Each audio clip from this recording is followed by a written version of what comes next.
Old Marley was as dead as a doornail. This must be distinctly understood, or nothing wonderful can come of this story I am going to relate.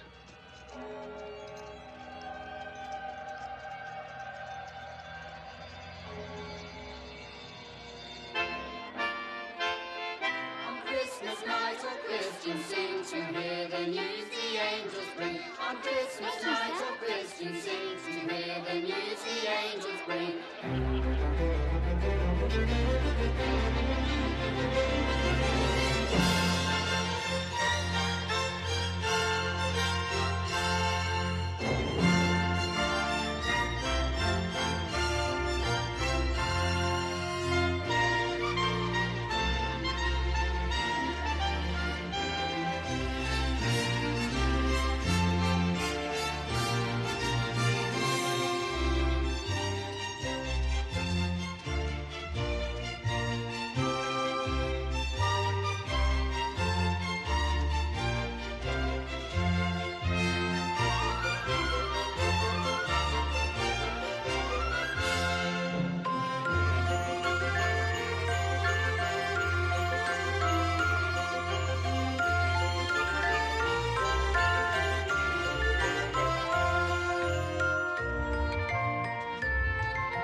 7 years ago today. What's that you say? Mr. Marley died. 7 years ago this very day. Would it be too much to ask that you return to the work for which I pay you so handsomely? Mr. Cratchit! The fire's gone cold, Mr. Scrooge. Come over here, Mr. Cratchit. What is this? A shirt. And this? A waistcoat. And this? A coat. These are garments, Mr. Cratchit. Garments were invented by the human race's protection against the cold. Once purchased, they may be used indefinitely for the purpose for which they are intended. Coal burns. Coal is momentary, and coal is costly. There will be no more coal burnt in this office today. Is that quite clear, Mr. Cratchit? Yes, sir. Now, please get back to work before I am forced to conclude that your services are no longer required. Yes, sir.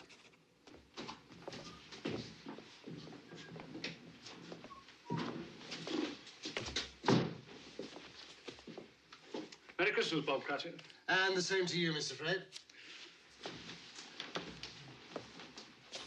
Merry Christmas, Uncle. I said, Merry Christmas, Uncle. Humbug. Christmas a humbug, Uncle. Surely you don't mean that. I do. What's Christmas but a time for buying things for which you have no need, no money? Time for finding yourself a year older, not an hour richer. If I could work my will, every idiot who goes about with Merry Christmas on his lips should be boiled in his own pudding and buried with a stake of holly through his heart. Come now, Uncle. Neville, you keep Christmas in your way and let me keep it in mine. Keep it, but you don't keep it. Let me leave it alone, then. Much good it may do you, much good it has done you. There are a great many things from which I might have derived good, from which I have not profited, I dare say. Christmas among the rest. But I've always thought of Christmas time when it comes round as a good time, a kindly, forgiving, charitable time. A time when men and women seem by one consent to open their shut-up hearts freely to their fellow creatures. And so Uncle Gutteridge never put a scrap of gold or silver into my pocket. I do believe that it has done me good. And I say, God bless it.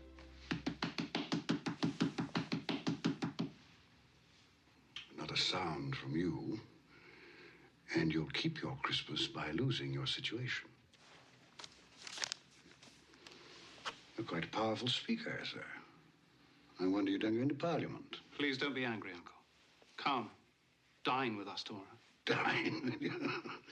I'd see myself in hell first. It would be a great joy to me. And to my wife. Yes, your wife. I'm told she brought very little to the marriage. A poor girl, I understand. I love her. And she loves me. Love. Good afternoon, nephew. I want nothing from you. I ask nothing of you. Why can't we be friends? You are wasting my time. I'm sorry to find you so resolute. We've never had a quarrel, so far as I know. And so I shall keep my good humor. And wish you a Merry Christmas. Goodbye. And a Happy New Year. How's that fine family of yours, Bob Cratchit? Well, sir, all very well. Good. You'll give them my best wishes. Yes, sir, I shall. Thank you for remembering them. Goodbye, Cratchit. Goodbye, sir. And a Merry Christmas. Idiot. And he's made me late to boot. I'm off to the exchange. Don't lock up a moment early. No, sir.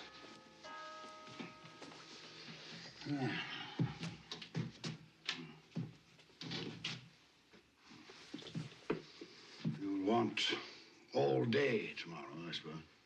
If it's quite convenient, sir. It's not convenient. And it's not fair.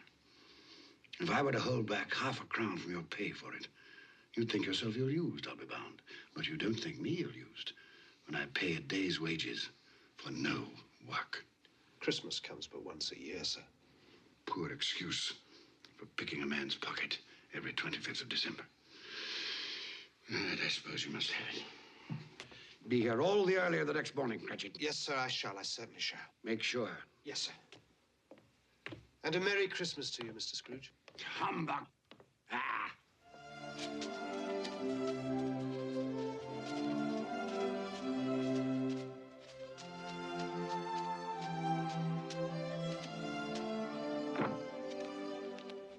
Merry Christmas, Mr. Scrooge. Don't beg on this corner, boy. I'm not begging, sir. I'm Tim Cratchit. I'm waiting for my father. Tim Cratchit, huh? Well, then you'll have a long wait, won't you? Thank you, sir. Humbug.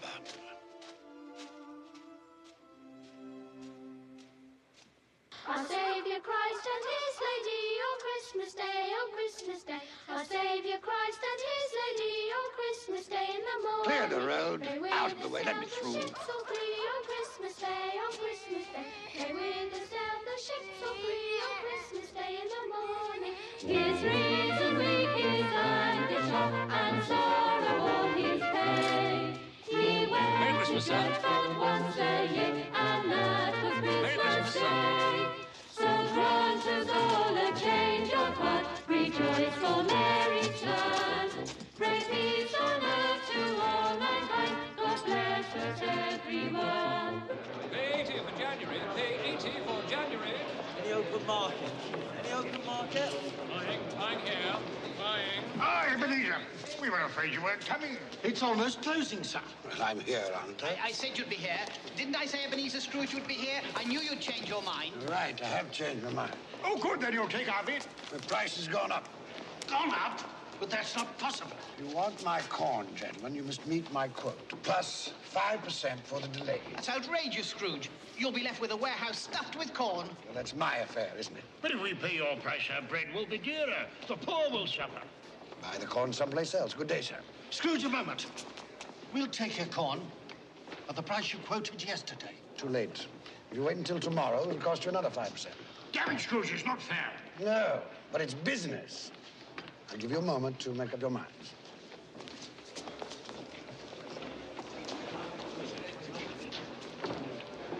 right, Scrooge. Done and done. Very good, gentlemen. Now, make sure that a draft for the entire amount of this transaction is deposited with my clerk. I don't ship until I have the cash in hand. Good day. Mr. Scrooge, I presume. Indeed you do, sir. You don't know us. Nor do I wish to. My name is Poole, and this is Mr. Hackett. Excellent. Now, if you'll allow me to pass. Let me explain something. At this festive season of the year, it seems desirable that those of us with means should make some slight provision for the poor and destitute who suffer greatly at this time. Provision? Are you seeking money from me, then? Many thousands are in want of common necessaries. Hundreds of thousands are in want of common comforts. Are there no prisons? Plenty of prisons. The workhouses, they're still in operation? They are. I wish I could say they were not. The treadmill, the poorhouses, still in full vigor? All very busy, sir. I was afraid from what you said that something had stopped them in full force. A few of us are endeavoring to raise a fund to buy the poor some meat and drink, and food and warmth. What can we put you down for, sir? Nothing. You wish to be anonymous? I wish to be left alone. Since you asked me what I wish, gentlemen, that is my answer. I don't make merry myself at Christmas, and I can't afford to make idle people merry. My taxes help to support the public institutions which I have mentioned, and they cost enough. Those who are badly off must go there. Many can't go there, and many would rather die. If they would rather die, perhaps they had better do so, and decrease the surplus population. Surely you don't mean that, sir. With all my heart. Now, if you will go about your business, gentlemen, and allow me to go about mine. Good day.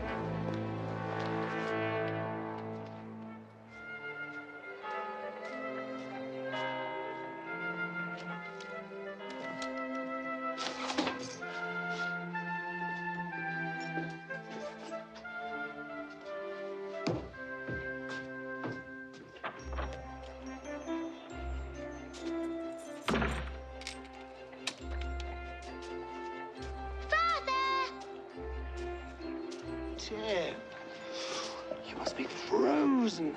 I'm all right now. Could we go home by Cornhill and watch the boys and girls play in the snow? Of course we can. Tim, I'm to have the whole day off tomorrow. We'll be together, the whole family, for the entire day. Hurrah for Christmas, the best day of the year! Each stroke will tell that it is hot and cold in all his days. His reason weak, his anguish shock, and sorrow all his pain. Look. They're having such fun, Father. Where are you? Go and get it, You'll be there one day, playing with the other children. I'm quite sure I will. I feel I'm getting stronger every day.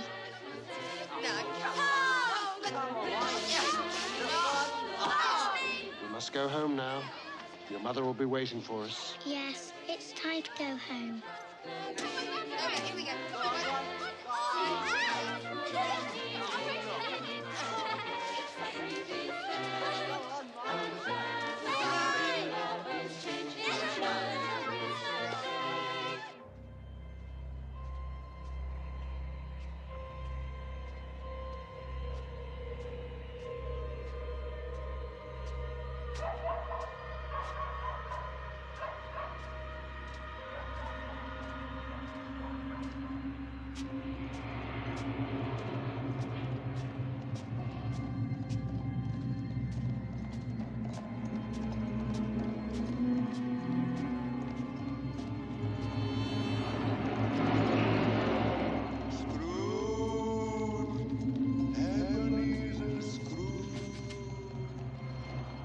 Calling me. No one call my name.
Humbug.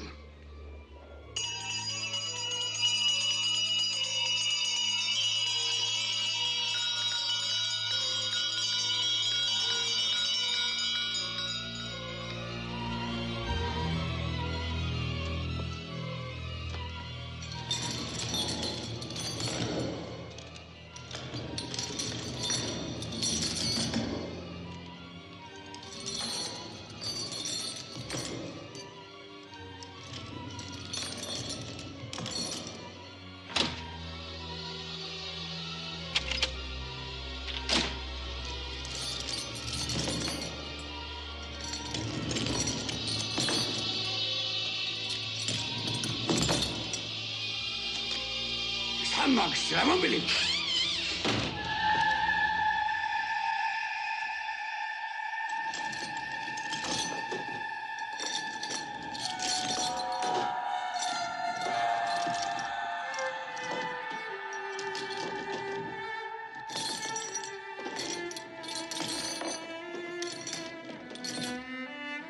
What do you want with me?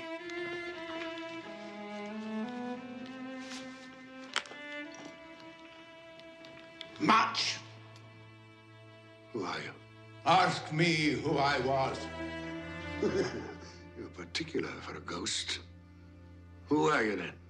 In life, I was your partner, Jacob Marley. Can you sit down? I can. Well, do it then.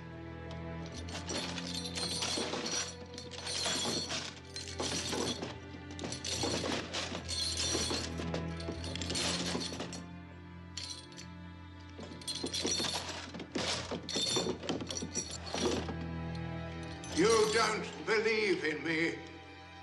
I don't. What evidence would you have of my reality beyond that of your own senses? I don't know. Why do you doubt your senses? Because a little thing affects them, a slight disorder of the stomach. There might be a bit of bad beef, a blot of mustard, a fragment of an underdone potato. There's more of gravy than of grave about you, whatever you are. Humbug, I tell you, humbug!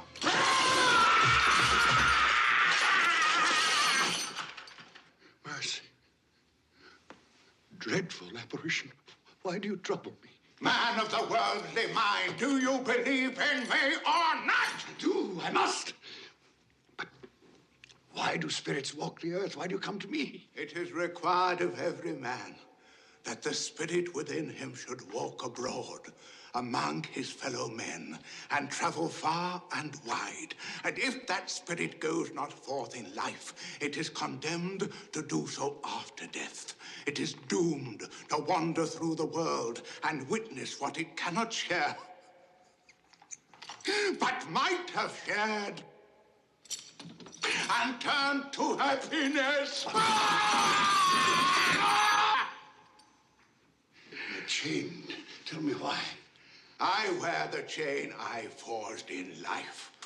I made it link by link and yard by yard. Is its pattern strange to you?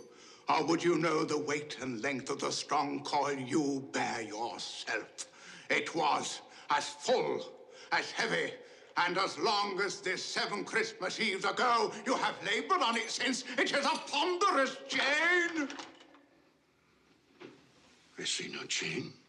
Mine were invisible until the day of my death, as yours shall be.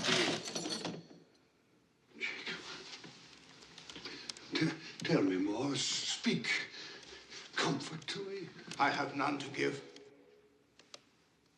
My spirit never walked beyond our counting house. In life, my spirit never roved beyond the narrow limits of our money-changing hole. No doubt of that. You always were a good man of business. Business? Mankind was my business. The common welfare was my business. Charity, mercy, forbearance, and benevolence were all my business. The dealings of my trade were but a drop of water in the comprehensive ocean of my business. I'm Sorry for you, Jacob. Is there anything I can do for you? For me? Nay, it is too late. But I have come for your sake, Ebenezer. Have you? Well, you always were a good friend. As part of my penance, I have been sent to warn you. And so you have? And to offer you a hope and chance of escaping my fate. You will be haunted by 3 spirits. 3 spirits? Is that the chance and hope you mentioned? It is. Well, in that case, I think I'd rather not. Expect the first tonight, when the bell tolls 1. Couldn't they all come at the same time, Jacob, and have it over? Expect the second on the stroke of 2. The third, more mercurial, shall appear in his own good time.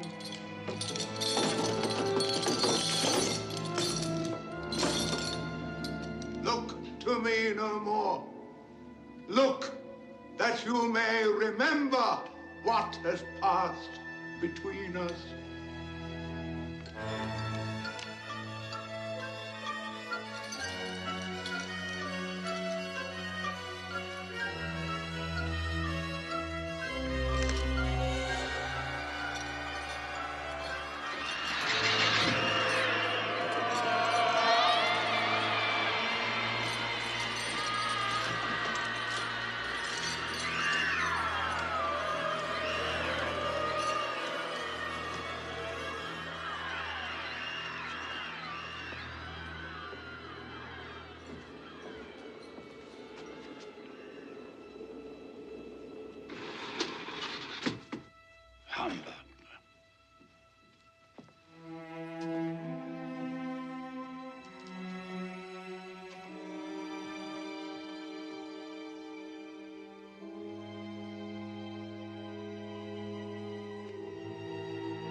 Something I ate.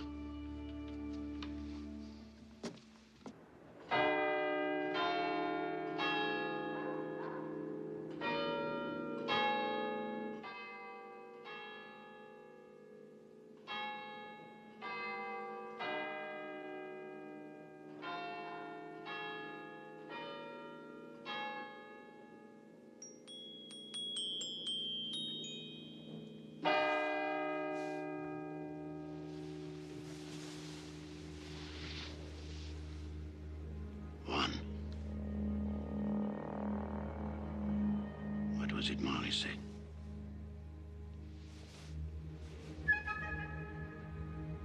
Nothing.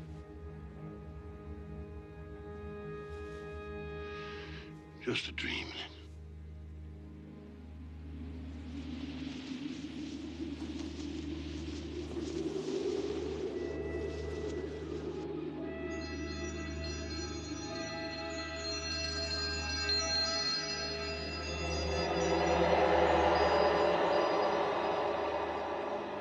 The spirit whose coming was foretold to me? I am. Who and what are you? I am the ghost of Christmas past. Long past? No, your past. Perhaps you would do me the favor of placing upon your head that cap which you hold in your hand. I bring the light of truth. Would you use this cap to put it out? I beg your pardon, I had no intention of offending. What business brings you here? It is for your welfare that I appear. I can think of no greater welfare than a night of uninterrupted sleep. Be careful, Ebenezer Scrooge. I speak of your reclamation. Well, if it's reclamation, then let's get on with it. Come.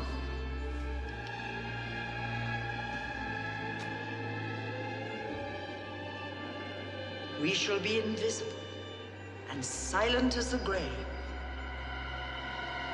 You will now see a child. a youth. You will see yourself, Ebenezer.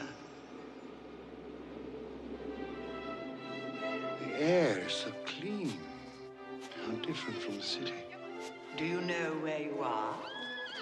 Of course, I was bred here. I was a boy in this place. That's Daniel Costas. Robert Estes. Hello, Daniel.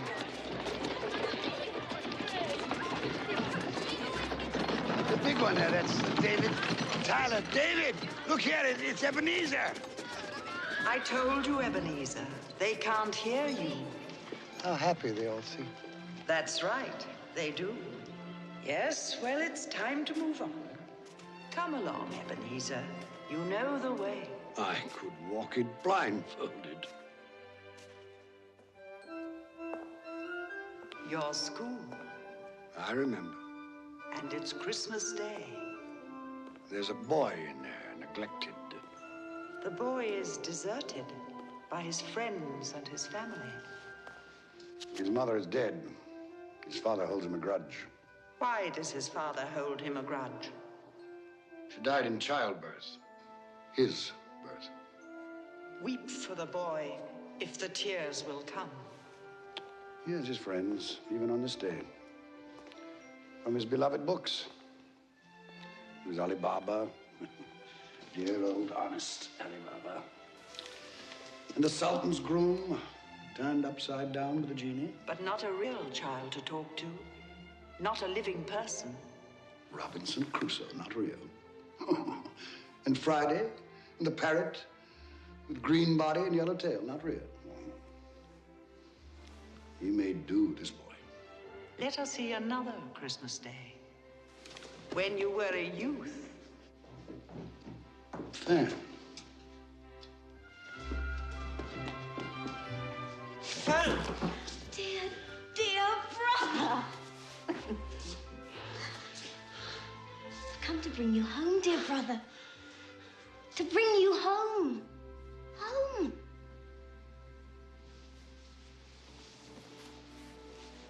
Home, little fan. Yes. Home for good and all. Father's much kinder than he used to be. He spoke to me so gently one dear night that I was not afraid to ask once more if you might come home. And he said, yes, you should. And sent me in a coach to bring you.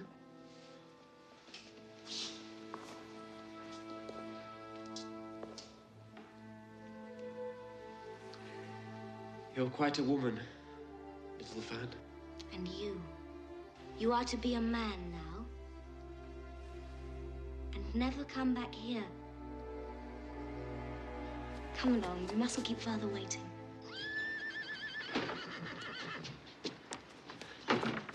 Father! There, boy, there. Stand still now. Let me look at you. They haven't been overfeeding you, that's certain. I've grown, I think. Yes, most boys do. Fan has told you won't be moving back here.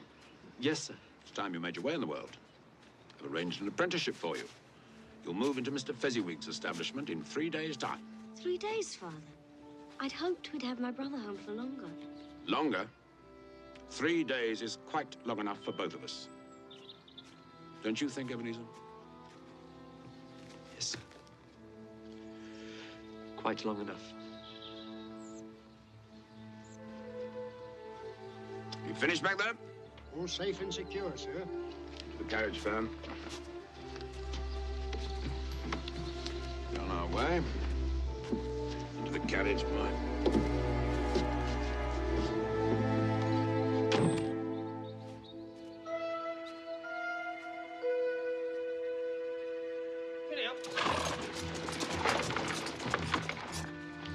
Fan pleaded for more time, but my father was very stern man. Fan. She died a young woman. She had such a generous nature. Yes, too young. Old enough to bear a child. One son. Fred, your nephew, Fred Holywell, yes. who bears a strong resemblance to your sister. Does he? I never noticed. You never noticed I'm beginning to think you've gone through life with your eyes closed. Open them. Open them wide.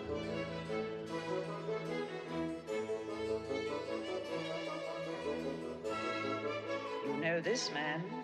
It's old Fezziwig. Hmm? Oh, yes, my dear. Would you ask Mr. Pulling to refer that matter to Mr. Scrooge? Eh? Thank you, my dear. And you know this place? No, was I not apprenticed here? Pay attention, everybody. Dick, Ebenezer, pens down. No more work tonight, boys. It is Christmas Eve. So, close those ledgers down, Ebenezer and Dick. Clear away in here, everybody. We need the room. Here we go, lad. You'll enjoy yourself tonight, Master Ebenezer. That is an order. Yes, sir, I'll try. Well, put your heart in it. You put enough of yourself into your work, and I've nothing but praise for the way you've discharged your duties. But you're young, eh? There's more to life than bolts of cloth and musty old ledgers, eh? It's Mrs. Fezziwig and the three daughters and their suitors. Happy Christmas to you all. Merry Christmas. And Belle. I had forgotten how beautiful she was.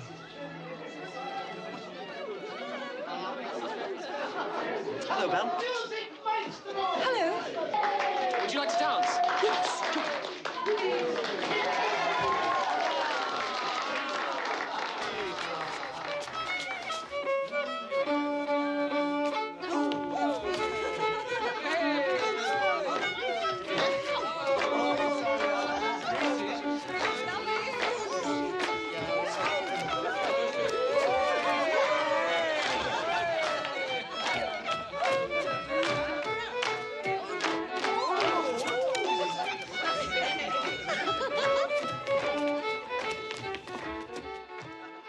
How long since you danced, Ebenezer?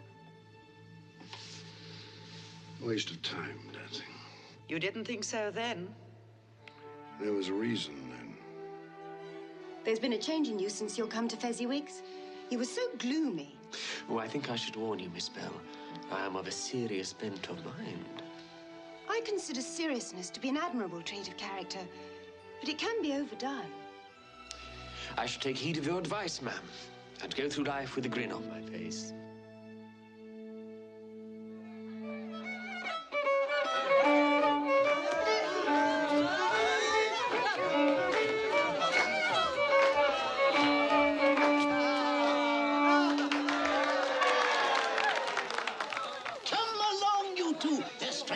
Roger de Coverley. Time enough to sample the punch when you're old and fat like me, eh? Oh, I'd best partner my wife before that young scamp goes dancing off with her. Oh, what a difference it makes, Ebenezer, to travel the rough road of life with the right female to help bear the burden, eh?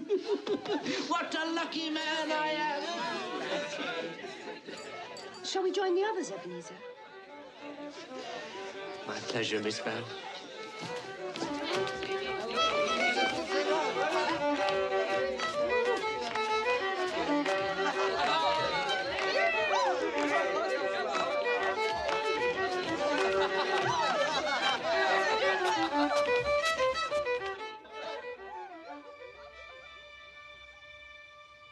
Old Fezziwig.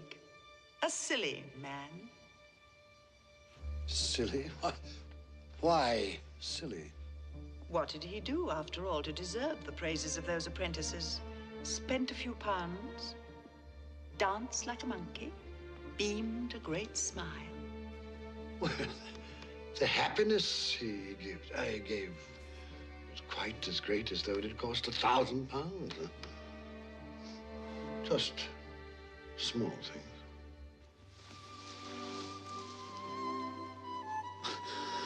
Belle. Are you in love, Ebenezer?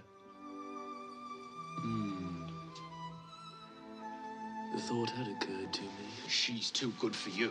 One day, when I've made my fortune, then I'll deserve her. It was a night never to be forgotten. Never. But you did forget, often. No? Look, another Christmas Eve.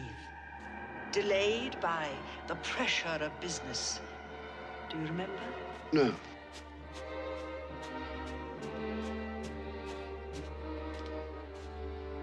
Hello, Belle. Now do you remember? Sorry I'm late. I thought you might not come. I know how busy you are. Well, the time of year and the nature of my business, it's important now that I use my time and opportunities wisely. Another idol has displaced me. What idol has displaced you? A golden one. All your hopes have merged into a master passion. Profit. The thought of money engrosses you. Perhaps I've become wiser. But I've not changed towards you. Our contract is an old one. It was made when we were young and our prospects limited. How often I've thought of those times. If there had been no understanding between us, would you seek me out and try to win me now? A dowerless girl with nothing but myself to bring to a marriage. You have no answer. You think I would not then? Oh, Ebenezer, what a safe and terrible answer. So characteristic of the careful man. Ebenezer, I release you. You are a free man. I let you go with a full heart. May you be happy in the life you have chosen.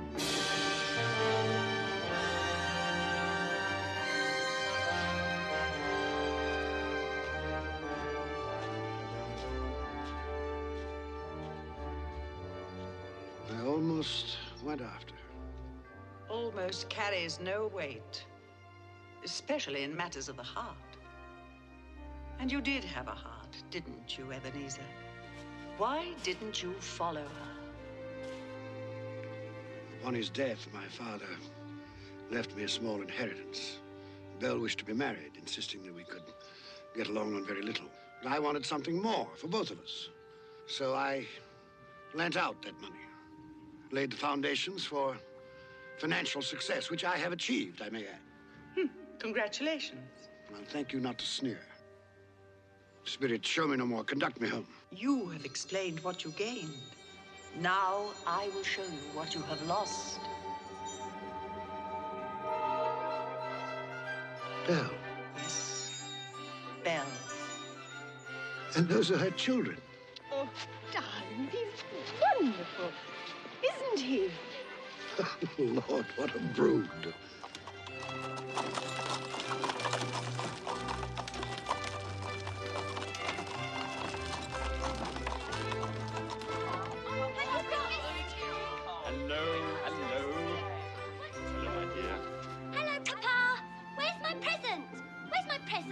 You'll have to wait until tonight.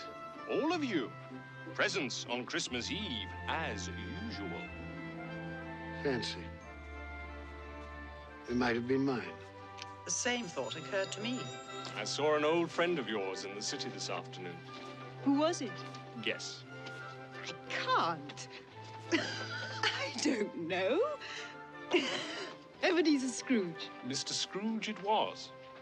I passed his office window and it was not shuttered. He had a single candle lit upon his desk.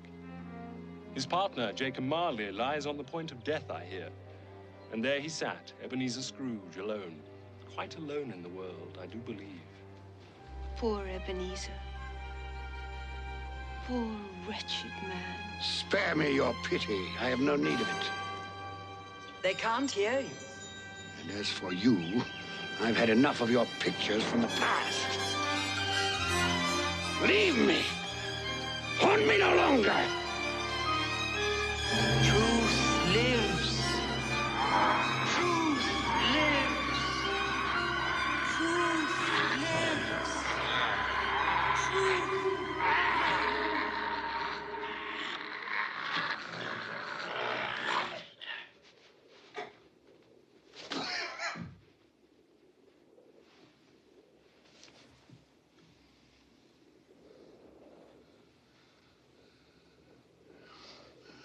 A nightmare.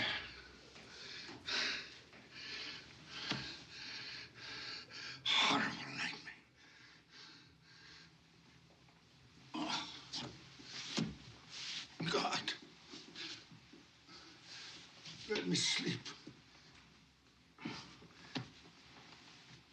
Let me sleep in peace. Peace.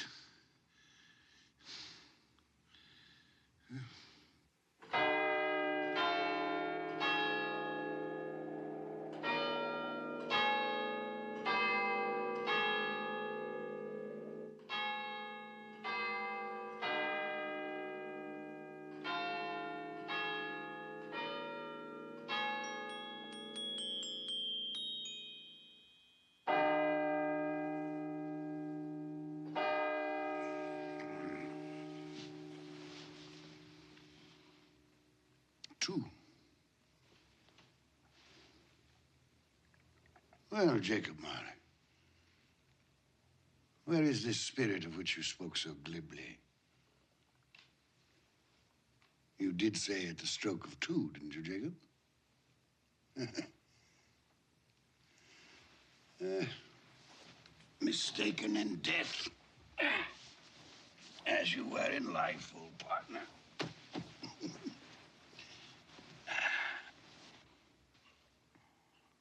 Ebenezer Scrooge! Ebenezer Scrooge!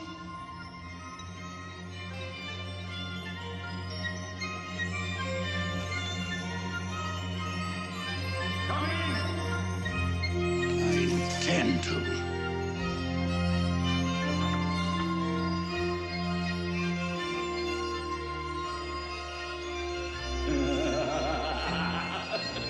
Come in and know me better, man.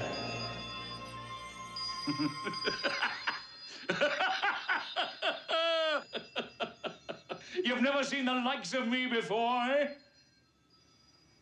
It's quite true, I have not. You never walked forth with any of the younger members of my family? No, not that I remember. Nor any of my elder brothers born these later years? I'm afraid not, no. Do you have many brothers, Spirit?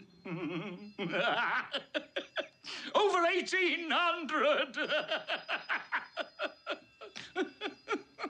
Tremendous family to provide for. Take hold of my robe, Ebenezer Scrooge.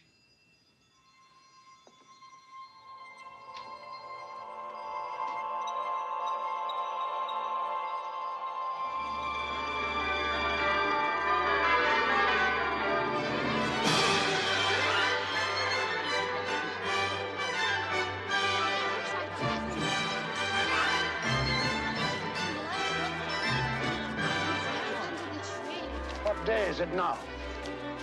Don't you know? Christmas morning.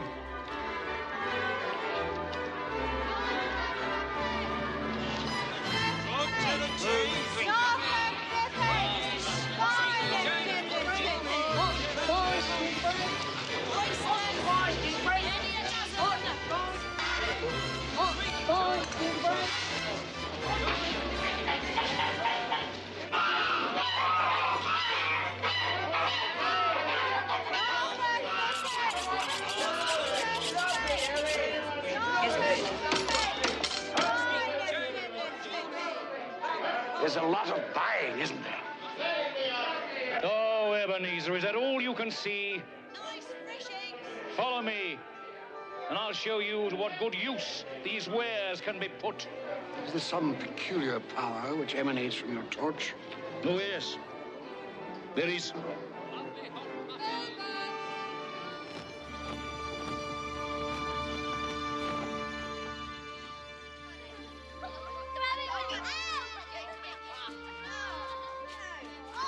Do you know this house? I can't say I do. It is the house of Bob Cratchit.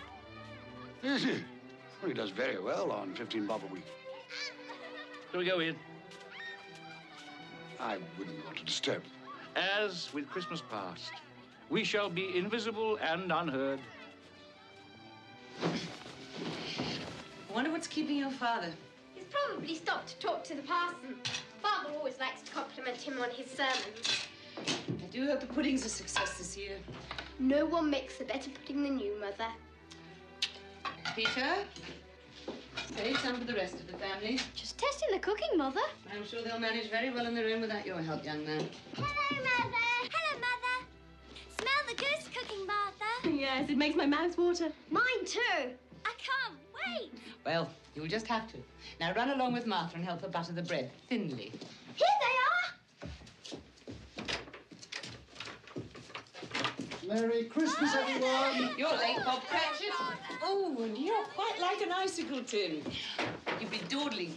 Father had a long talk with the minister. Thought as much.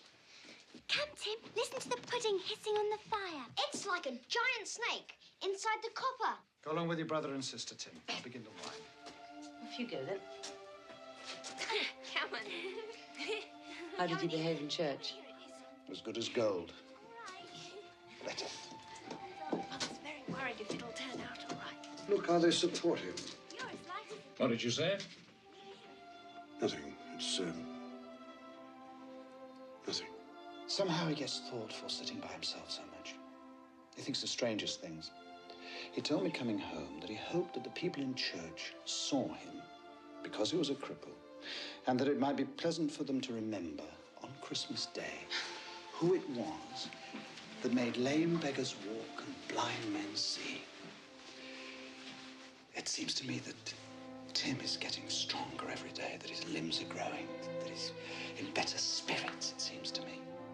Yes, Bob. I'm sure you're right. He is getting stronger. Well, we're all here. That's the important thing. Belinda, help me with the goose. Yes, Mother.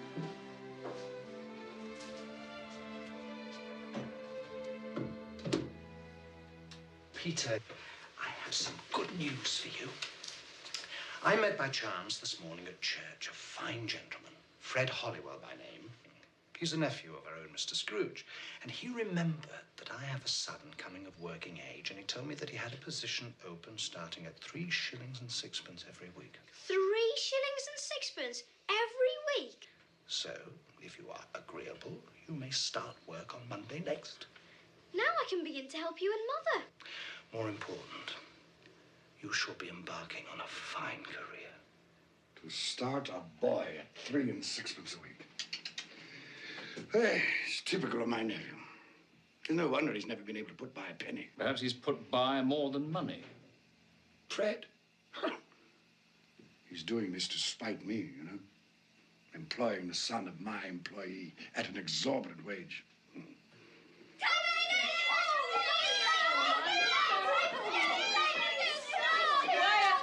Quiet, children, quiet.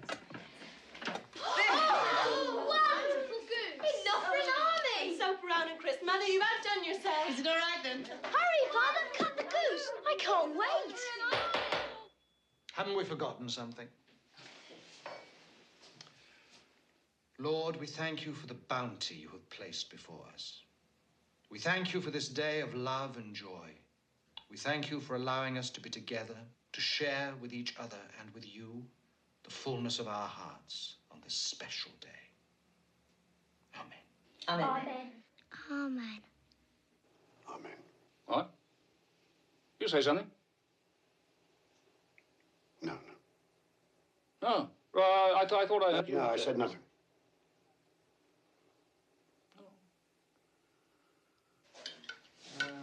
Peter.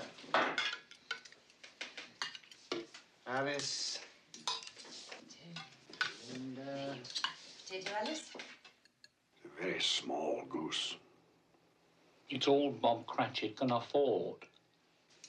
Me. Are we all served? Yes. Yes. Then let's begin.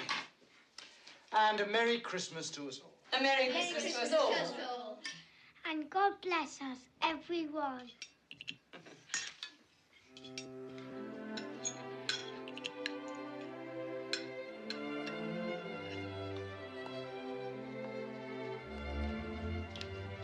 Tell me, Spirit, will he live? I see a vacant place at this table. I see a crutch without an owner, carefully preserved. If these shadows remain unaltered by the future, the child will die. No, say he will be spared. If these shadows remain unaltered by the future, none other of my species will find him here. But if he is to die, then let him die, and decrease the surplus population. You use my own words against me. So perhaps in the future you will hold your tongue until you have discovered what the surplus population is and where it is. It may well be that in the sight of heaven you are more worthless and less fit to live than millions like this poor man's child.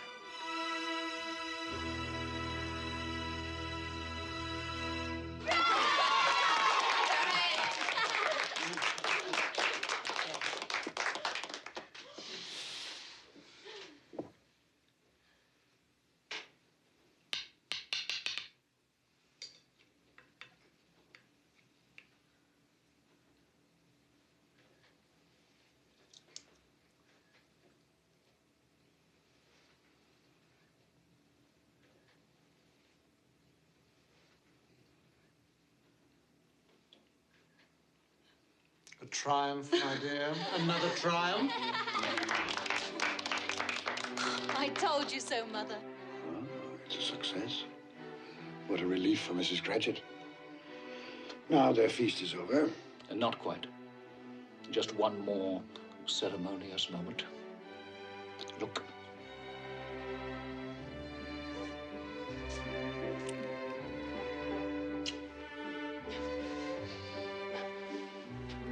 Now, I would like to propose a toast to Mr. Ebenezer Scrooge, the founder of our feast. Mr. Scrooge.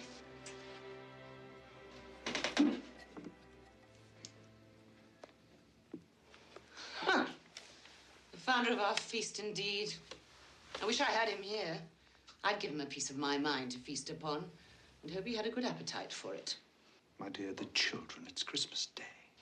It should be Christmas Day, when one would drink the health of such a stingy, odious, mean, hard, unfeeling man as Mr. Ebenezer Scrooge. My dear, have some charity.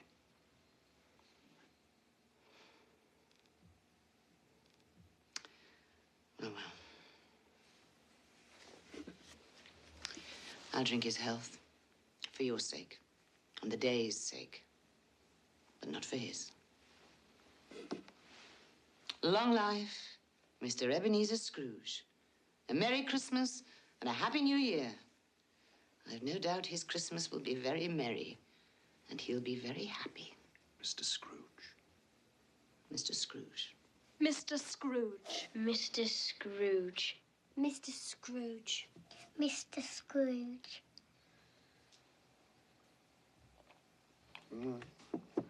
He's made a point, Bob Cratchit has. Without me, there would be no feast, no goose at all. My head for business has furnished him employment. Is that all you've learned by observing this family on Christmas Day? Well, no, not all, but one must speak up for oneself, for one's life. Oh, here it is. Here we come, a-wassailing among the leaves so green. Here we come, a-wandering so fair to be seen. Love and joy come to you, and a Merry Christmas too. And God bless you and send you a Happy New Year. We have some time left. Take my robe. Love and joy come to you, and a Merry Christmas too. And God bless you and send you a Happy New Year.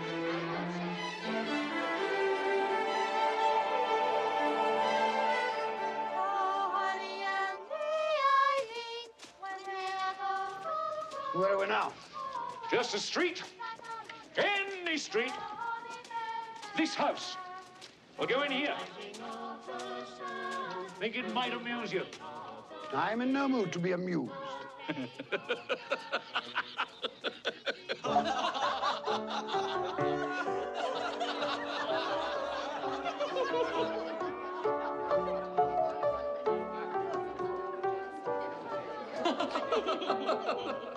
My dear husband, do you find my playing so amusing? Oh, I'm sorry, my love. I was thinking of his face yesterday. Humbug, he said. Humbug. He said that Christmas was a humbug. He believed it, too. I'd very much like to meet your uncle, sir. The droll way in which you portray him tickles my heart. He's a comical fellow. But not so pleasant as he might be. His offences carry their own punishment. Dear brother-in-law, it's said he's very rich. Yes, well, that is very true. But his wealth is of no use to him. He doesn't do any good with it. He doesn't even make himself comfortable with it. You must squander it. That's what you mean by comfortable. You mustn't argue with those we visit. It's useless and even tactless. Tact is a quality I despise. That I can see. I have no patience with him. Well, I have, and I feel sorry for him. Sorry for me. Who suffers from his ill whims? Himself, always. Here, he takes it in his heart to dislike us and not come and dine with us. And he loses a very good dinner indeed. The reason that I talk about my uncle so is that my mother, God rest her saintly soul, was very fond of him. She loved him. It's true. Fan loved me, and I her. Dear Fan. Only she were alive today. Fred looks very like her. Yes, I've been reminded of that just recently. I was only going to say that the consequences of his taking a dislike to us and not making merry with us is that he loses some pleasant moments which could do him no harm. And I mean to give him the same chance every year, whether he likes it or not. And every year he'll say, Christmas. Bah! Come, my dear, we must see to our guests. Hello there. Would you like some nougat? Boys, can't help myself think. Well, they seem to be happy. Well, I suppose that free food and drink would be an occasion for pleasure to most people. Happy in each other's company, I mean.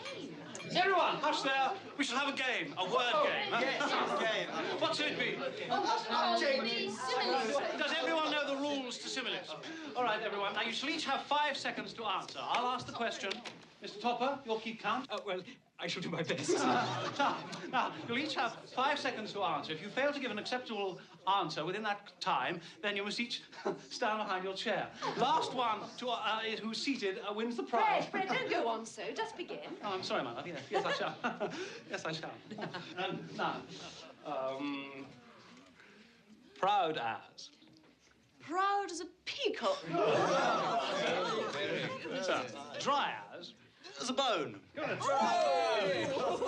Plump as. My wife. Sorry, just a little joke. Plump as... 1. 2 seconds. A partridge. Quick as. Oh. Wind. No. 1, 2, 3, 4, 5. A wink, you idiot. Ebenezer, shh. You said they could neither see nor hear us. That's quite true. Oh, yes, sorry. Even I forget the regulations sometime. After all, I do not come back very often. Shh, I'm trying to listen to the game. Modest as. A maiden. No. Well, I'm sure it's a well-known simile. Well, I was thinking of modest as a violet. Right. However, I will accept your answer. Janet. Attend. Tight as. Tight as... A drum. Anyone knows that. Tight as. Not very bright, my nephew's like. Tight as your Uncle Scrooge's purse strings. Oh, Janet, that's quite wrong. And your time is up. You've lost and you must stand behind your chair. Tight as a drum. That's what I was thinking of. Good for you, Fred. The boy's got a head on his shoulders. And as for the laughter at my expense, Spirit, I'm inclined to overlook it in view of the general gaiety of the evening. It is now time to leave this pleasant scene. We have one more visit to make before my time is done. Take hold of my robe. Sly as. A fox! Yes. Red as. Red as a rose. Yeah. Silent as. The night. No. A mouse. Not at all. No, I know. The grave. Where are we now? I'm sure I don't know this place. The name would mean nothing to you. It's a place, like many in this world.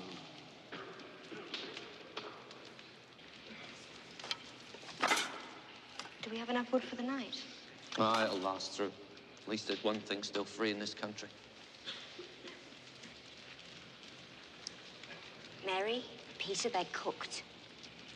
They're too hot. It'll be cold soon enough. Where did you get these, Father? I didn't steal them, if that's what you're saying. She didn't say you stole them, Ben. She should have some respect. Don't berate the girl. They fell from a cart into the road. Your father's not a thief, girl. Not yet.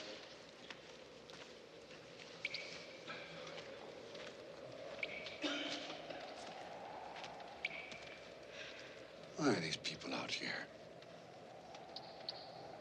Men and women in rags, children eating scraps. They're institutions.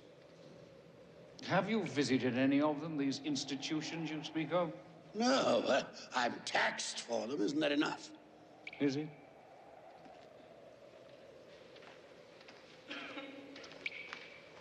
Ben, come back to the fire. Look at these hands, Meg. They're hard hands. They've done hard work. I want to work. I want to have bread for my children. It's not right that there's no work. We're together, Ben. That's the important thing. I love you, Meg. I love the children. Tomorrow, take the children and go to the parish poorhouse. No. No.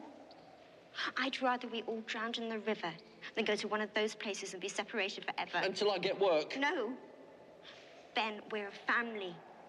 We stay together. Come. Come back to the fire. Come.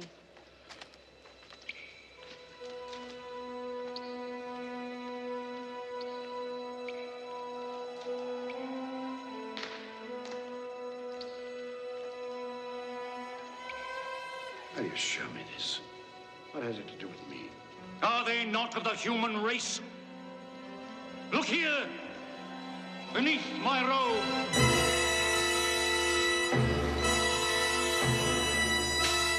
Look upon these.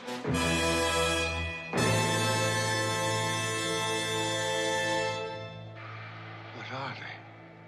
They are your children. They are the children of all who walk the earth unseeing. Their names are ignorance and want. Beware of them. For upon their brow is written the word doom. They spell the downfall of you and all who deny their existence. Have they no refuge, no resource? Are there no workhouses? Are there no prisons?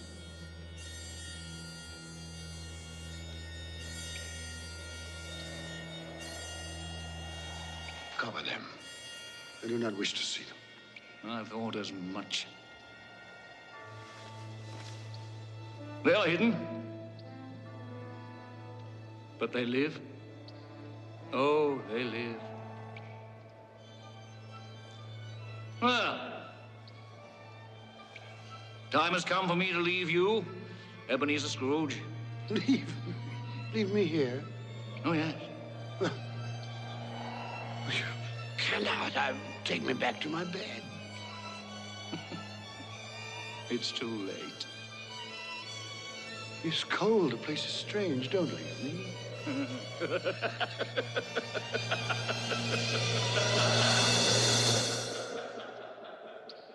Spirit, come back. I wish to talk.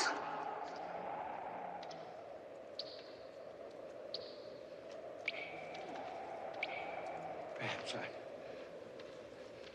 I have made a mistake here and there. Talked too quickly about matters to which I gave no great thought. Very well, we'll have a give and take. Come to some meeting of the minds. I'm a reasonable man. Spirit! Have pity on me. Don't leave me.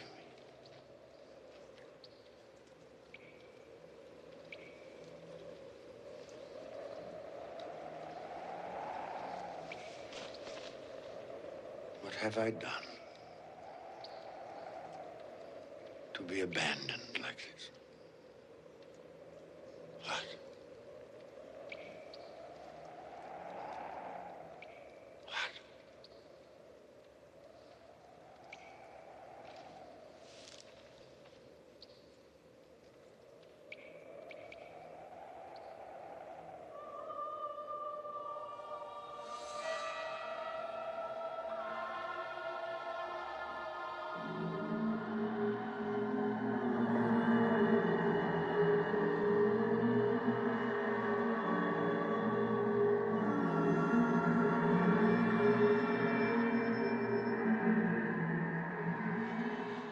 Are you the spirit which Jacob Marley foretold would visit me?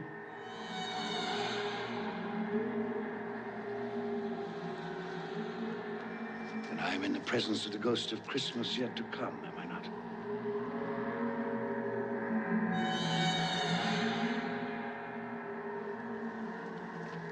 You're about to show me the shadows of the things that have not happened, but will happen in the time before us. Is that so? I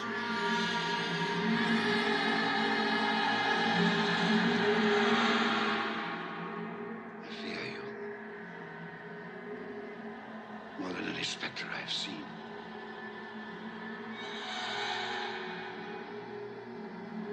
I am prepared to bear your company. Will you not speak to me? Very well.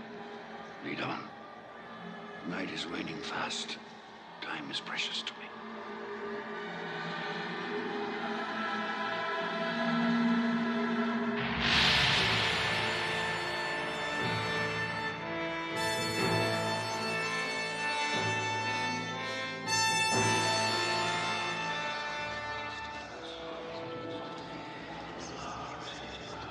This place, I know it very well. The exchange, it's like a second home to me.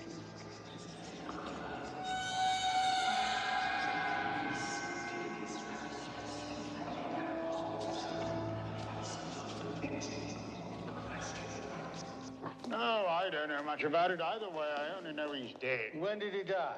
Last night, I believe. What happened to his money? Left it to his company, perhaps? Who else did he have?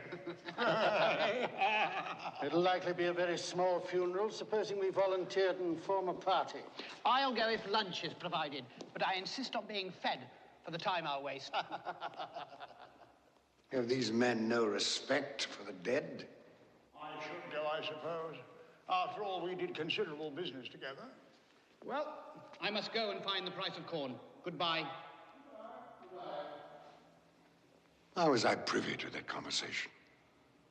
What purpose could it have for me?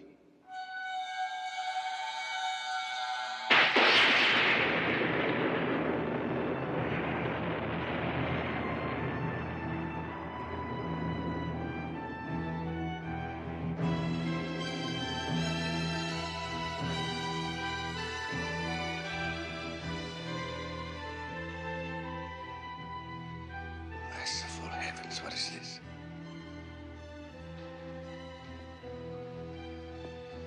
Spirit, this is a fearful place. I wish to leave it.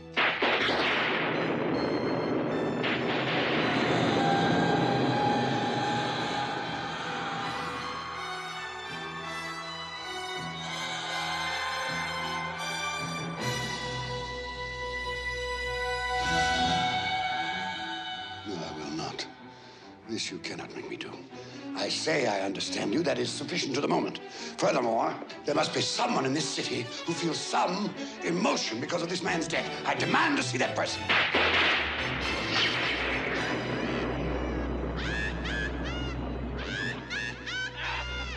This is a most foul part of town. We must have made a mistake, taken a wrong turn.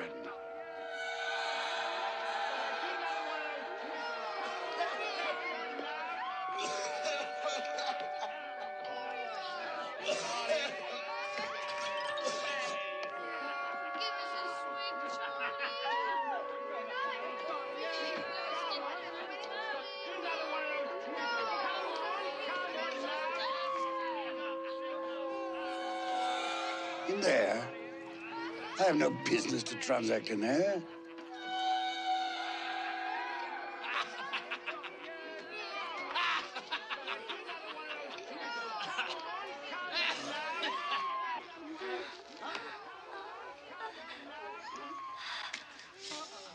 it up, Mrs. Dilber. Am I to pay you for goods I haven't seen? You'll not ask me how I came by these. Every person has a right to take care of himself. That's my motto. Well, he always did. And who's the worse for the loss of a few things? Not a dead man, I suppose. No, indeed. I mean, if he'd wanted to keep him after he was dead, the wicked old screw, why wasn't he more natural in his lifetime? If he had been, he'd have had someone to look after him when he was struck with death. Instead of lying there, gasping out his last, alone, by himself.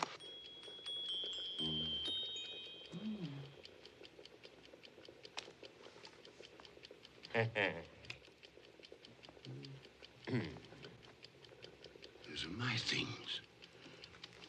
She's stolen my things. I'll have her before a magistrate. What do you call these? Bed curtains. You don't mean to say you took them down, rings and all, with him lying there? Why not? And don't get wax on his blankets. His blankets? I hope he didn't have anything catching. I wasn't so fond of him as I'd loiter about if he did.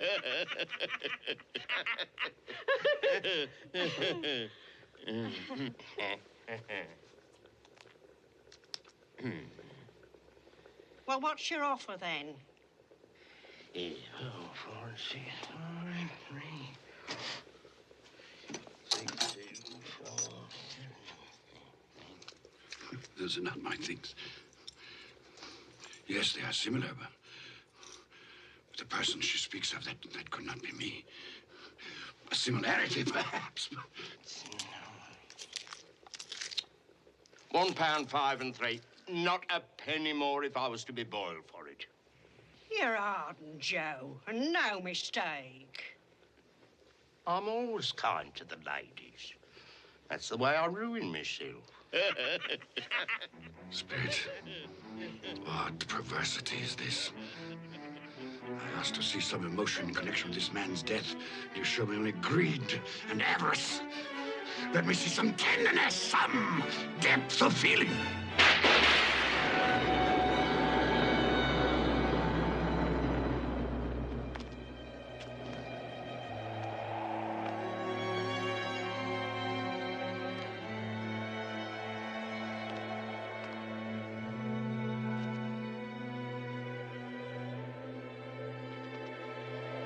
Must be some confusion.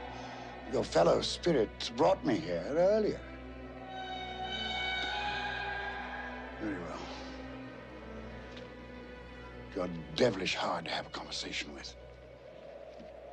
Suffer the little children to come unto me, and forbid them not, for such is the kingdom of God. Verily I say unto you, whosoever shall not receive the kingdom of God as a little child, he shall not enter therein. This colour hurts my eyes.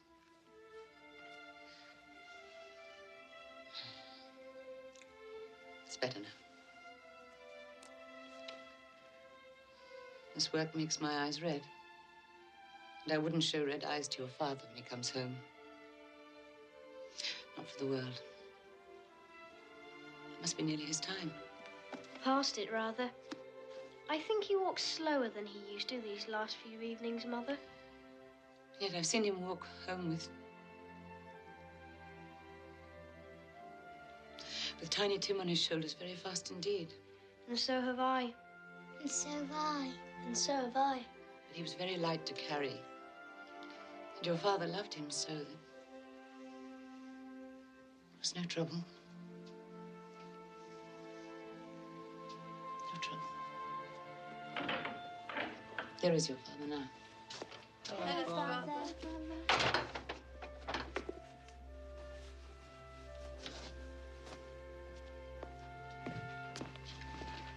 Hello, my dear. Hello, my dear ones. Hello, Father. You're late. We were worried about you. I'm glad you're home, Father. I am too. You've become quite a little harmful. The reason that I'm late is because I walked by there today. Today? I couldn't keep away. It's so quiet and green. You shall see it on Sunday. We shall all go on Sunday. I promised him that every Sunday I would walk. My little child. My little child. Father, please don't grieve so. No, I'm sorry. I have all of you. A blessing to be thankful for. Do you know who I saw in the street today? Mr. Scrooge's nephew, Fred. And he greeted me in his usual cheerful way. And he saw that I was a little sad. He asked me what was distressing me. And when I told him, he said that he was heartily sorry for it. And, Robert, Tim is part of all of us. And for his sake, we must go on living. So long as we love one another, he will always be alive. Yes, of course, my dear. But however and whenever we are parted from one another, I'm sure that none of us will ever forget poor Tiny Tim. No, never. And when we recollect how patient he was and how mild, although he was but a little child, I'm sure that we will not easily quarrel among ourselves. I am a happy man. I am a truly happy man. I asked for tenderness and depth of feeling. And you've shown me that. Nothing more I need see. Take me home.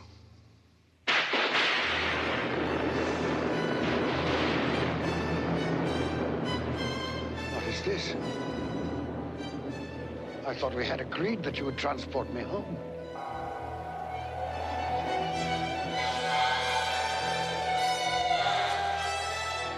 Inspector, something informs me that the moment of our parting is at hand. I know it, but I know not how. Tell me, what man was that whom we saw lying dead?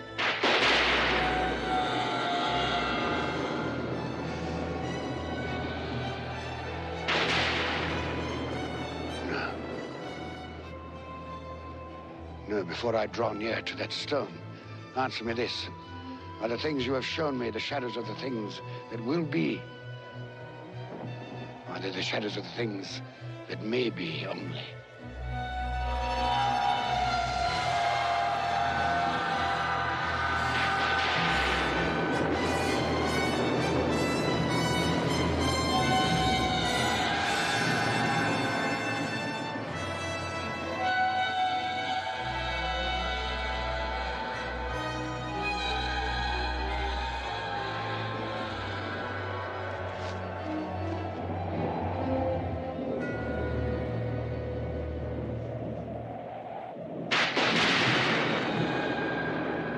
Men's courses will foreshadow certain ends. I accept it. But if those courses be departed from, the ends must change. Tell me that is so by what you show me.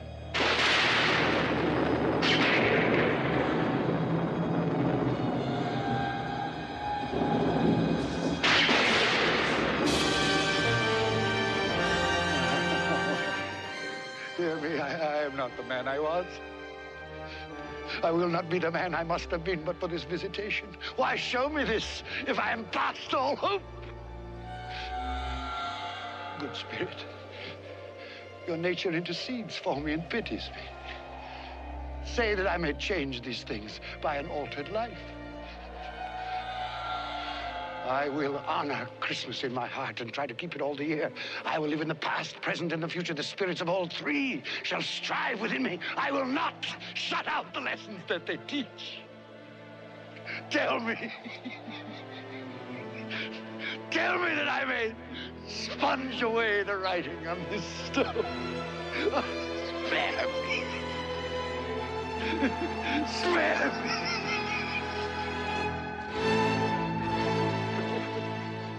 Spare me.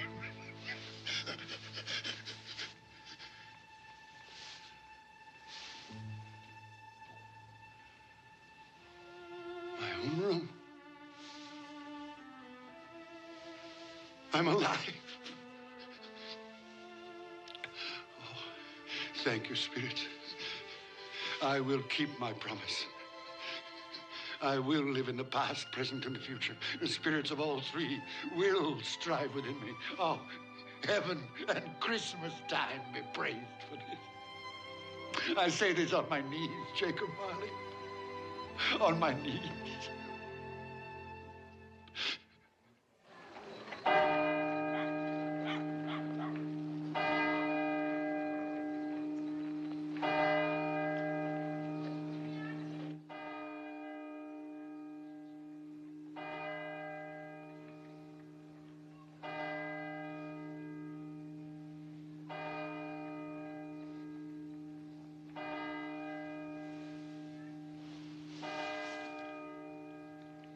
O'clock. And daylight. But what day? Hello, you there, boy. Me, sir? Yes, you, my good fellow. What day is today? Today? Why, it's Christmas Day, of course. Christmas Day. I haven't missed it. The spirits did it all in one night. Well, they can do anything they like. Of course they can. Hello, my fine fellow. Hello. Do you know the poulterers in the next street but one, on the corner? I should hope I did. Intelligent boy, remarkable boy. Do you know if they've sold the prize turkey that was hanging there? What, the one as big as me? Delightful boy. Pleasure talking to you. Yes, the one as big as you. It's hanging there now. Well, go and buy it. Yes, go and buy it and bring them round so that I may tell them where to deliver it. Come back with the man, I'll give you a shilling. Come back in less than 5 minutes, I'll give you half a crown.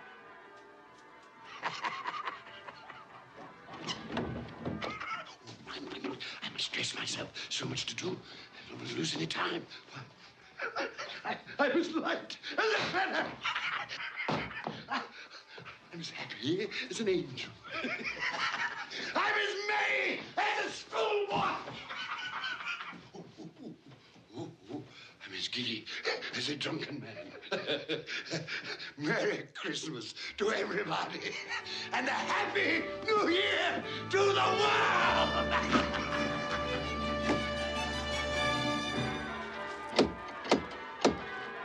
If this be a prank, boy, I'll box your ears. He was in that window. I swear it. Oh, there you are. This boy here says you wish to purchase this turkey here. Yes, quite right. Here's your half-crown for a service well rendered. Thank you, sir. Splendid boy. Now, here is an address and the price of the turkey. You'll take this fine bird to Bob Cratchit in Camden Town. The directions are all written down. You leave immediately this very moment. Yes, sir. You'll say only that it comes from a friend. And it must be there in time for Christmas dinner. It will be, sir. Good fellow. Here's a little something for your trouble. Oh, thank you, sir. Here. Not to offer you. Thank you, sir. Merry Christmas. Wonderful day.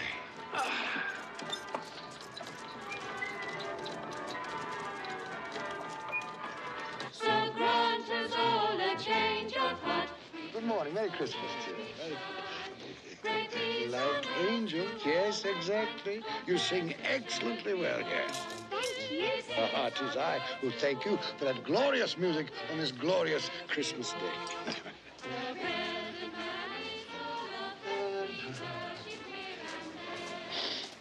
Good morning, gentlemen. Oh, gentlemen, good morning. Merry Christmas to you. Mr. Scrooge. Yes, that is my name. I fear it is not pleasant to you. Allow me to beg your pardons, and please accept my pledge to the poor and needy for... Lord bless me. My dear Mr. Scrooge, are you quite serious? If you please, and not a farthing less. There are a great many back payments included in that, I assure you.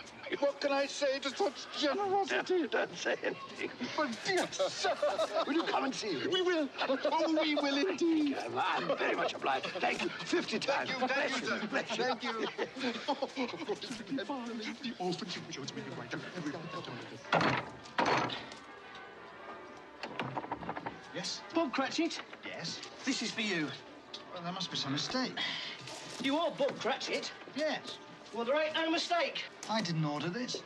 This here prize turkey was bought and paid for by a gentleman to be delivered to Bob Cratchit and family in time for Christmas dinner. What gentleman? What's his name? Anonymous. He wishes to remain anonymous. Anonymous, you said? That's what he said, an anonymous gentleman. Well, who could have sent it? I have no idea. Perhaps it's a mistake. That's what I thought. It's got our name and address on it, though. What should we do then? I say we cook it and eat it and have the best Christmas feast we've ever had in our lives. And I say, Mrs. Cratchit, what a splendid idea. And God bless us all, everyone. And God bless us all, everyone.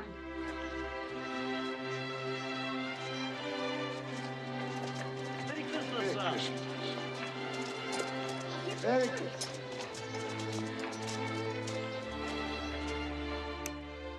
Oh, Fred. Oh, it's much too expensive. But do you like it? Oh, I love it. Oh, it's the most beautiful thing I've ever seen. Well, then, it belongs upon your wrist, my darling. Merry Christmas. Oh, Fred, I do love you. Oh, and not just for this. I know. I know. Well, who can that be? Well, no one's expected this out of it. My God. It's Uncle Ebenezer. Your uncle? What in the world would he want? Open the door, Mary. I'm sure I don't know.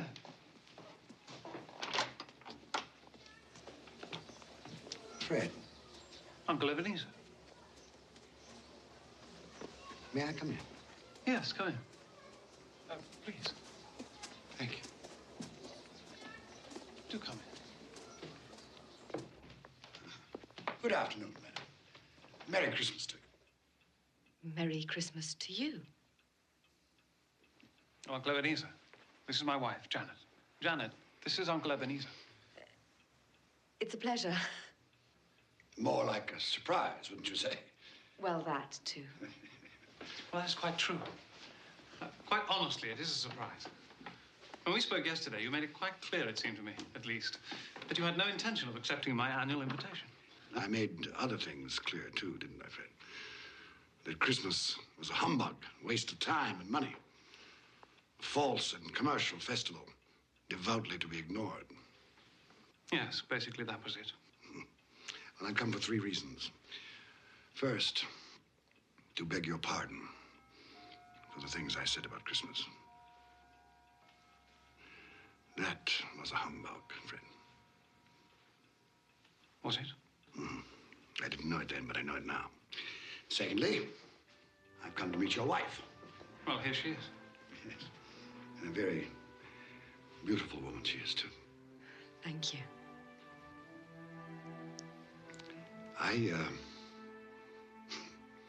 I was in love once. Would you believe that? Yes. But I possess neither the courage nor the optimism, perhaps the depth of feeling that you two have. Thirdly, if the invitation to dine with you today is still in force, I accept. Of course it's still in force. Hurrah! I was sure that one day... You were sure, were you? Well, apparently you were right. Yes, I should like to dine with you and your friends. You'll be more than welcome. You like games, don't you? Yes. Yes, as a matter of fact, I do. Do you ever play similes? It's one of our favorites. Perhaps we could play today. Quite possibly. I'm very good at it. And should the phrase tight as be thrown out, the answer is a drum. Why, yes, so it is. Good.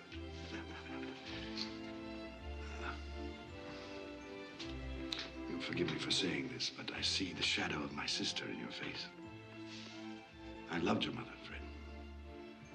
For a time there, I forgot just how much I loved her. Perhaps I chose to forget. Well, now, if it isn't too much trouble, I should like to sample some of that punch for which you're so famous. Of course. You've made us both very happy, Uncle Ebenezer. Have I? Yes. God forgive me for the time I've wasted.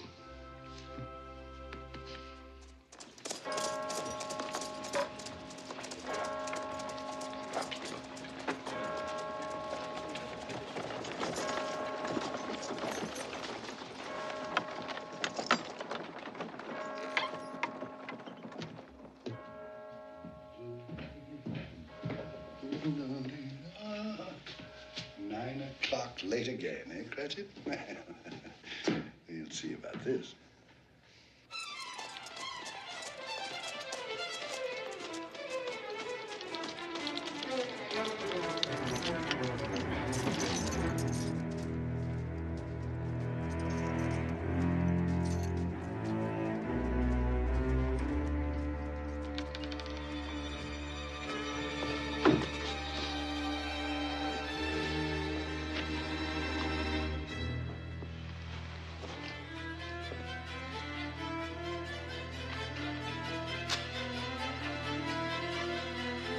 Mr. Cratchit! Yes, sir.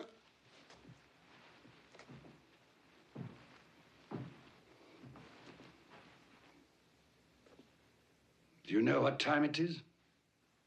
Yes, sir. What time is it? 18 minutes past the hour, sir. 18 and a half minutes past the hour.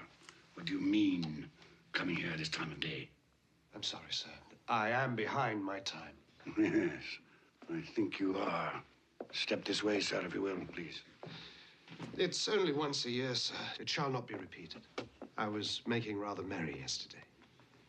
Well, I'll tell you, my friend, I'm not going to stand for this any longer.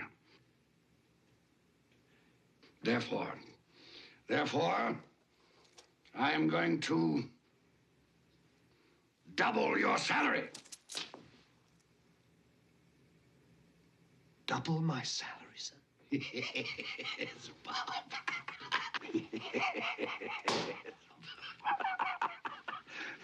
A Merry Christmas to you. I'll double your salary for a start, and I'll endeavor to assist your family in any way I can. And Tim will walk again and grow stronger and stronger upon my life, he will. Well, we'll discuss the particulars this afternoon over a Christmas bowl. Well, what's the matter with you? Nothing, sir. Well, it's just that... Nothing. Thank you, sir. My good fellow, make up the fire before we freeze to death. Buy some more coal before you dot another I, Bob Cratchit. Yes, sir.